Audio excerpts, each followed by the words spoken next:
Yo, what's up mga panyer? Magandang araw sa inyong lahat mga panyer. Ito na naman ulit si Panyer Jack. Araw ng Huwebes mga panyer, at bukas ay uwian na naman, alam na. So nandito tayo ngayon sa Road 96 mga panyer, A96 Germany.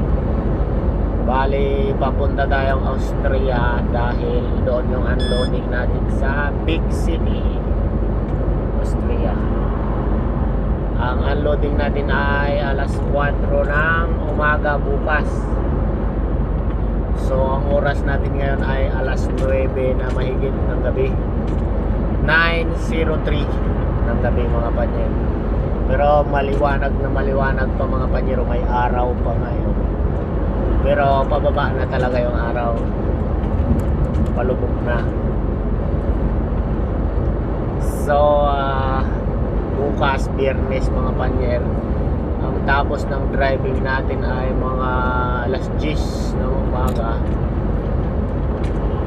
Ay di wala na kasi magre-rest tayo noon.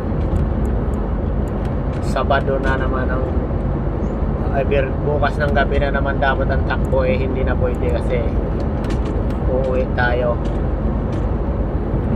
dahil 45 hours rest natin mga panyer. Uuwi tayo ng akomodasyon, kaya nag-message na yung dispo natin ngayon. Bukas pagkatapos ko mag-unload, punta na ako sa company, tsaka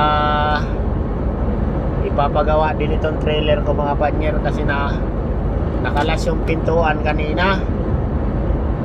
Medyo malas yung araw ni Panyer. Medyo nalaglag yung pintuan ng trailer natin. Kumalas.